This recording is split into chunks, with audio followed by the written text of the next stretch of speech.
Well, would you look who's here? Looks like it's going to be a day to remember. Guys, look who the sea washed up! Ahoy there, traveler! So Captain really did invite you to join the homecoming celebration. Hey, I heard that you took care of another crisis while you were in Inazuma. Are the rumors true? That's what I heard too. Thanks to you, Inazuma's Vision Hunt decree was finally put to an end. Well done, traveler. Captain's got quite the eye for people. She said she was sure that your trip to Inazuma would stir up some waves. And sure enough... Look at you, being so modest. We all know what you did to protect Liyue Harbor. I've heard that they tell stories about you in Mondstadt, too. The honorary knight. Pretty impressive. I'd say someone of your caliber would be right at home in the Crux. Right, sailors? That's right. Wow, I'm getting excited just thinking of being the Traveler's crewmate. Hey, what do you say we arm wrestle? I was worried you'd be too busy to show up. Oh, Captain on deck! Captain, we were just trying to talk the Traveler into joining the crew. Yeah, come on, Captain Beidou. Surely you've got a way to get the Traveler on board. Well, she's on board right now for the celebration, isn't she? Yeah, but just one celebration together is not enough. You know what we mean, Captain. All right, I get it now. There is something special about you, Traveler.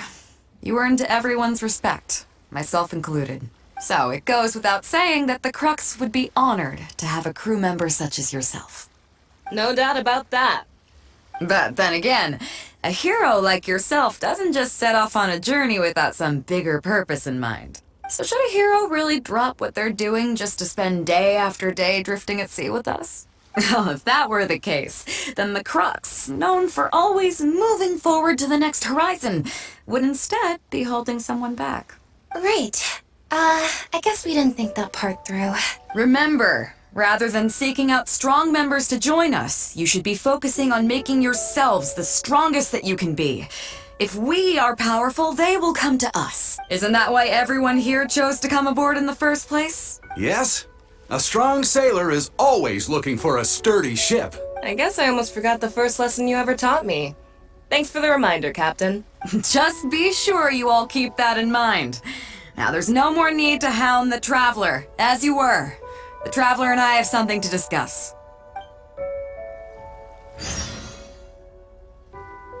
I'm glad you came. Welcome back aboard. Thanks. I'll take that. Some rumors have it that the leader of the Crux is so powerful that she could slay the mighty Leviathan Haishan without breaking a sweat. I can't go getting too caught up in my own reputation, though. That's certainly not how the Crux made it to where we are today. As the head of the fleet, my task is to keep us on the right course, no matter how turbulent the seas may become. But then again, the crew isn't usually this riled up. It's not that they're arrogant, they're just bubbling with ambition, that's all. Their excitement today comes from their great respect for you, both your strength and your character. So please, don't take it the wrong way. Oh, is that so? Well, it just so happens that we're doing some recruitment and training for new crew members while we're back. It'll be a first-rate chance to learn the life of a sailor. Since you're interested, why don't you come along and experience a sailor's life firsthand? I'm curious to see if you'll take the sea by storm in the same way you have on land. Good. Come with me. I've got something interesting for you to see.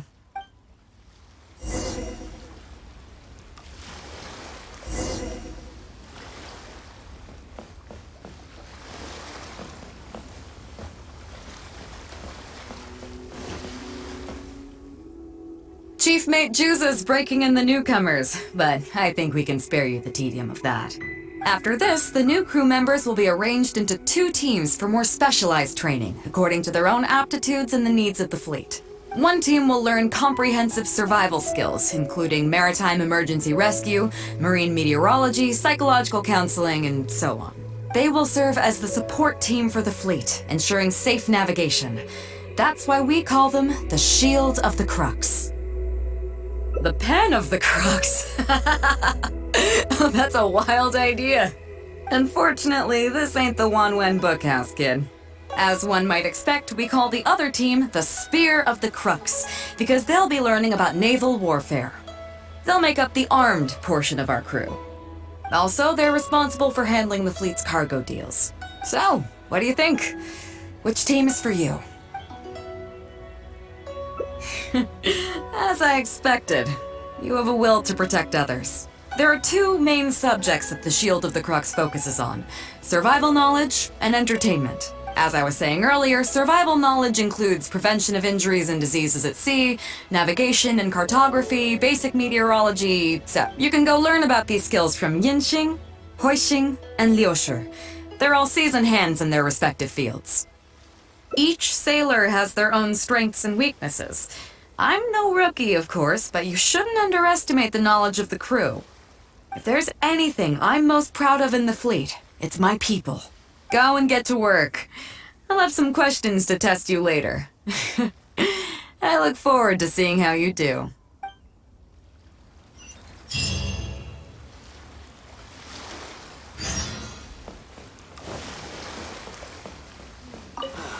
Hello, traveler.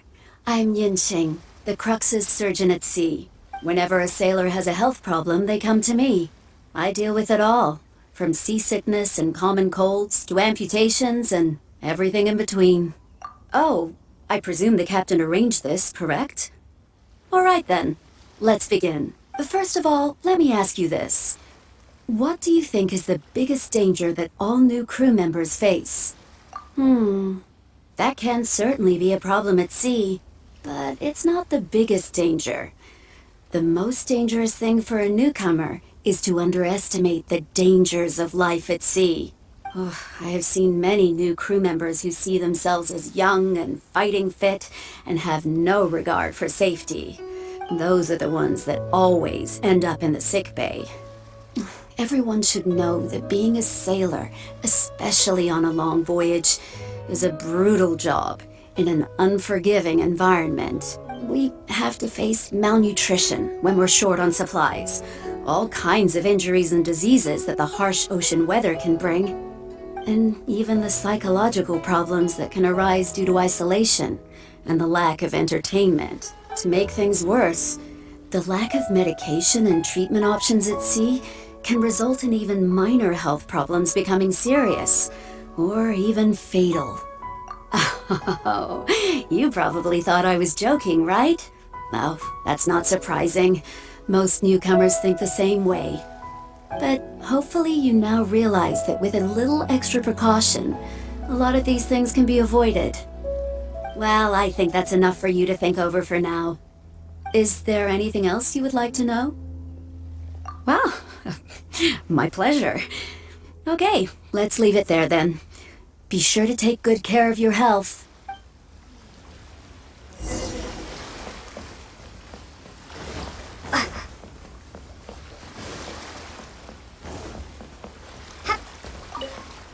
Sorry about earlier, traveler. We were so caught up on getting you to join the fleet that we didn't notice we were going a little overboard.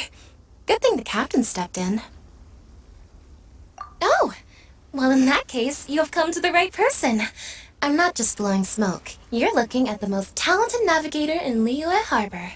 I'll start by introducing some chart reading essentials for new sailors. Let's start with what to look for when you get a set of complicated charts. First, you should always look at any indicated shorelines, islands or reefs, water depths, hydrological conditions, and other hazards. With these features in mind, you can answer the basic question of, can I chart a safe course through this area? Visually, nautical charts are a little unique. Unlike land maps, most charts do not have a fixed scale, which means that it can be hard to precisely determine the exact distance between 2 points. The most advanced nautical charts come with a supplementary chart, which has different colored lines marked on it to indicate distances. It's worth mentioning that under my direction, the Crux is using these advanced kinds of charts. Some cartographers mark out other points of interest on their charts, usually with their own special symbols. If they don't leave any accompanying notes, they can be very difficult to interpret. Not only those, we have tattered and torn charts that we've picked up from all over the place. To be honest, it can be quite a challenge, even for me. Some of these charts are really old and have symbols that I've never seen before. But if we don't decipher them, we will certainly miss many secrets of the sea. Fortunately, we have the captain with us. She managed to find some ancient books on semiotics that I can use to study the charts further. I don't think anyone other than our captain can manage to get these kinds of resources. Old charts and ancient books on semiotics are not the kinds of things that are sold in your average marketplace. Oops, I've gotten off topic. Well, that just about covers the basics of chart reading. Is there anything else you would like to know, Traveler? My pleasure. A friend of Captain Beidou is a friend of mine.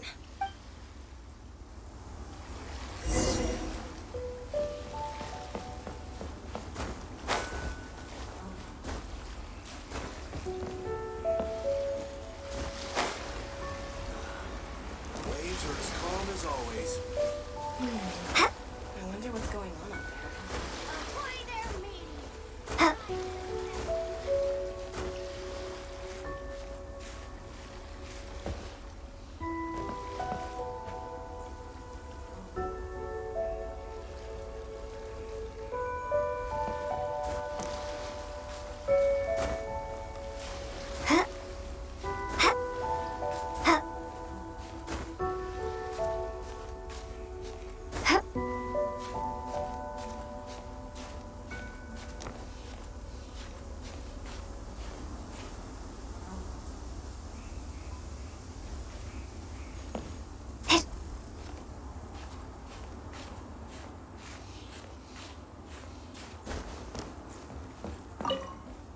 Hello, Traveler. Are you here to learn about marine meteorology? In my line of work, I've got to have a pair of sharp eyes. I saw the captain showing you around the training grounds, and then you went to see Yingxing and Huixing. So I figured that she probably wants you to get to know the life of a crew member. Okay, let's get started.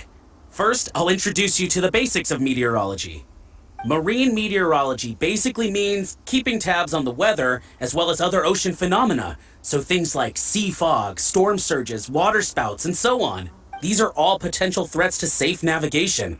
Luckily, whatever weather might be coming up, there's always some kind of sign that gives it away in advance. Take water spouts, for example. They're caused by high-speed rotating winds on the surface of the ocean. They can engulf large ships and do immense damage. But if you know that water spouts can only form in an environment with high temperature, high humidity, and large clouds, then you can be well prepared. You will be even more alert if you also know that the presence of winds blowing in opposite directions, with a significant difference in speed, is a direct precursor to the formation of water spouts. And most importantly, if you spot a small white vortex emerging from the clouds, you should immediately notify the crew to steer clear of what's ahead. So there you go. Those are the warning signs of water spouts. I am proud to say that over the years, I haven't let a single one sneak up on my watch. I've got to confess, I learned almost everything I know from the captain. All the stuff about meteorology that I just told you about, she's the real expert. Do you know the small fishing village next to Wangshu Inn? I heard that when Captain Beidou was a kid, she worked there fishing. Later, she made her way to the harbor where she struggled to make a living. Growing up in an environment like that, it's no wonder she knows everything about the sea. When I first came on board, I lived every day wallowing in doubt, wondering if my former career as a sailor was all just a waste. But as I gradually learned some new things and became more experienced, I finally realized what makes the Crux so great. After all, not every fleet has the uncrowned Lord of the Ocean as their leader. I feel lucky just to have joined. Find me anytime if you want to know more.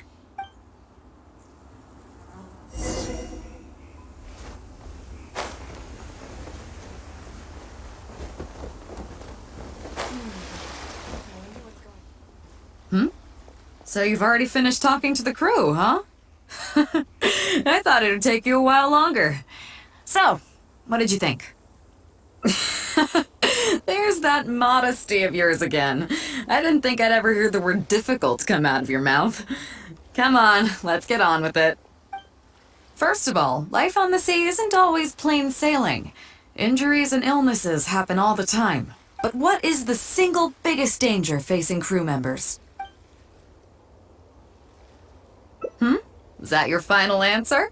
All right, on to the second question. As you've just learned, the fleet plots its route using nautical charts. The charts used by the Crux have additional charts attached. The supplementary chart has lots of lines in various colors for added reference. What is the purpose of these lines? Okay, interesting. Now, last question. On longer voyages, we have to be especially careful to avoid certain weather hazards that pose a threat to the integrity of the ship and the lives of the crew. For example, waterspouts. So my question is, how can we reliably predict waterspouts so we can avoid them? Okay, those are all my questions. Do you want to know how you did? Now then, let's see. Out of these 3 questions, you got a total of 2 correct answers. Not bad. After all, you didn't have much time to prepare. Plenty of people get through their whole training and still don't do this well. It seems that your survival know-how is now up to the standard required of qualified crew members. Time to move on. Next up, we have some Shield of the Crux recreational programs for you. You need to realize that being out at sea might be fun for the first few days while everything's new, but before too long, looking at the same old sea every day and being so isolated from everything can really cause people to struggle mentally. That is why regular recreational activities are an absolute necessity. We offer a lot of fun courses for our newcomer training, including fishing, photography, chess. Oh, and thanks to Kazuha, these days we also offer poetry and music appreciation, as well as communal wind listening. Each newcomer has to participate in at least one, so that they've got some way of keeping themselves occupied at sea further down the line. Of course, if you'd prefer wrestling sea monsters with your bare hands, that can be arranged. Well, for today at least, let's stick to the training schedule drawn up by Juza. If I remember correctly, it should be photography today. Come on, I'll show you. Sail!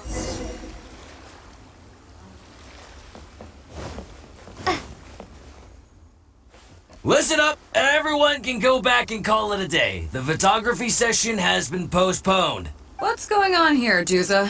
Oh, Captain, there you are. Well, Captain, the photography teacher just sent word saying that she's fallen ill and doesn't want to risk coming in case she keels over in class. I see. That's quite unfortunate. Oh? Quite the multi-talented one, aren't you? In that case, why don't you help us out and lead the class today? Yeah, unfortunately, the original teacher canceled at short notice, so there's no time to schedule anything else instead. It would be great if the Traveler could step in as the teacher for the day. It's up to you, Traveler. Great, it's settled then. Juza, let's muster everyone over here to meet the new teacher. Yes, Captain.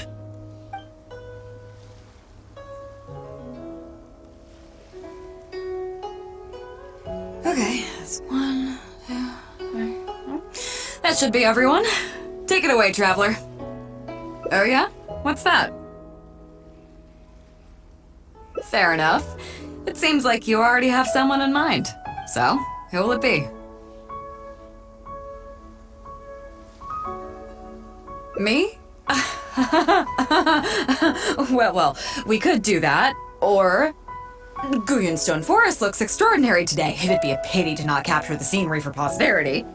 So how about we snap Guyun Stone Forest for today's class? Then there'd be no need for a model. Come on, Captain, we talked about this. The photography class is supposed to be portrait photography. Have you forgotten? Scenery looks nice at first, but it gets boring after a while. I bet it'd keep the crew more entertained if we got them learning portrait photography so they could record moments in each other's daily lives. Those were your exact words, Captain. Were they now? Strange. I don't seem to remember anything about that. Well, then in that case, how about Huiching? I bet she's perfect for the camera. Or Fuzhong. Or Mora Grubber. Even little Yue. Seriously, Captain? Little Yue? You're just trying to wriggle your way out of this. This isn't like you. You are the captain after all. Of all of us, you're the best suited to being a model. I agree. You were the one who invited the Traveler to be the teacher, so you should cooperate, Captain. Besides, Captain, you've never had your photo taken. It's high time you got one. You know, a heroic and striking kind of picture. We can even use it to promote the fleet during recruitment. Real funny, guys. Well, if you say so. I'm not one to spoil the fun. So, what do I do now, Traveler?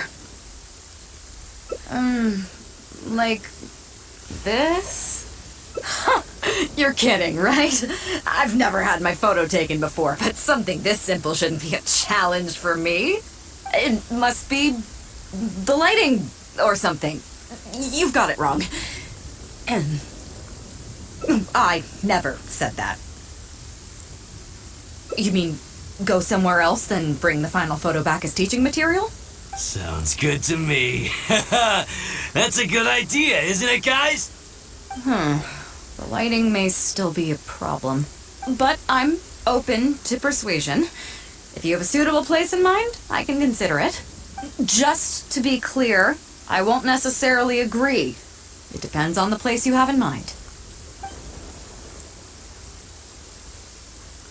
The fishing village near Wangshu Inn? That place is deserted now, isn't it? How do you even know that place anyway? It's tiny. I don't think I've ever seen it on a single map. I'm surprised that you remember such a trivial detail. He's right, though. I did live there for a while. And now that you've mentioned it, it's given me the urge to go back and take a look around. Well then, let's go. We can take this opportunity to pay my old home a visit.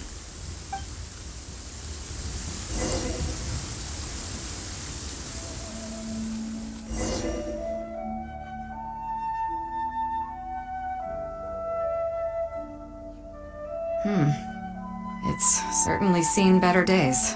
It was never that impressive, but at least back in the day, it was a lively village and home to several families. I wonder how long these last few old houses will remain standing. Nothing as dramatic as you might think.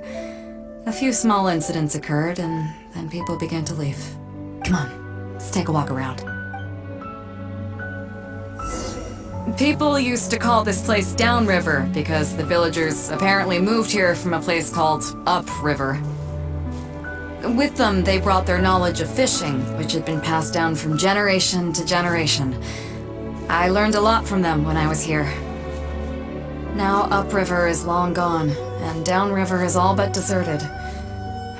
It won't be long before no one even remembers what these places are called. To Zhong. Zhong. I barely remember this name. You're right. I was only about 5 or 6 years old when I first arrived here. I was homeless and had to wander around the streets. I remember finally managing to find half a rice bun, but then a stray dog jumped out and snatched it away from me. Half a rice bun was not something I was willing to give up so easily at the time, so I chased it all the way to this neighborhood. Then a few fishermen saw us running and stopped me. They were kind enough to give me some food. Seeing me stop, the dog also stopped running, but straight away it keeled over and never got up again. Maybe it was too tired, or maybe it had starved to death. I went over and saw that the dog still had the half rice bun in its mouth. It didn't let go even at the very end. Poor thing. Had I known the dog was so weak, I would have let it take that half rice bun. I could tell they were wary of me at first. I was the dirty little kid who had just chased a dog to death over some scraps of food. But I got lucky. The village chief took pity on me and brought me to their home. That's how I ended up staying here. Do you know what the name Beidou means? Come on, I'll explain along the way. About a year or two after I arrived, the village chief fell ill during the winter and passed away. During that same period, the harvest was getting worse and the fishermen's catch was getting smaller day by day. Without the village chief to handle the situation, people began blaming each other. There were even rumors that some families had been overfishing and leaving nothing for the rest of the village to catch. But in the end, they all turned on me, saying that they shouldn't have ever taken me in. They said I was bad luck. They pointed to how that dog died on the first day I arrived. Next thing you know, the village chief dies, and then all the fish die out. They said I was a living curse, and the downfall of the village was all my fault. I told them that I didn't understand. I'm not a curse, I'm just Beidou. Then some of the villagers started shouting, and drove me out of the village. They shouted, "Nando controls life. Beidou controls death. Beidou controls death." Before then, all I knew about my name was that it had something to do with the stars. It wasn't until then that I realized that Beidou was a constellation. And the Alcor, one of its stars, was an omen of death. Here we are. This is the old house of the village chief. I bet he never expected that the little girl he took in would grow up to be seen as a curse that brought about the village's total destruction. What do you mean? Is that all? And let me guess, you got to Inazuma and the Electro Archon's Gnosis was taken as well? Well, you seem to wreak havoc on a grander scale than I ever could. Oh, I get it. You're trying to convince me that I'm not cursed. I appreciate it, and I'll take it. Let's not forget that the people whose names stick around are the ones who emerge from the stormy seas unscathed, and the ones who get swept away in the wind are the fledgling birds who couldn't hack it. I, for one, have never encountered a storm I couldn't weather. But your journey's far from over, isn't it? Just remember, there's no telling what else you might encounter in this vast world. So if you ever find some idiot trying to brand you as a scapegoat just because you're the one who lived to tell the tale, tell them Captain Beidou demands to have the honor along with you. Remember, you'll always have the captain of the Crux to back you up wherever you go. Two cursed scapegoats banding together for survival. Sounds like a recipe for disaster, but at the same time, I kinda dig it. I'm lucky to have a friend like you. Okay, it's time to get back to our photography. Right, teacher? Come on, let's not waste any time. Get it done while you can before I change my mind. So, do I need to strike a pose? What? The nerve! What do you think this is? I don't want to do this whole modeling thing. Hey, cut it out. No more pictures.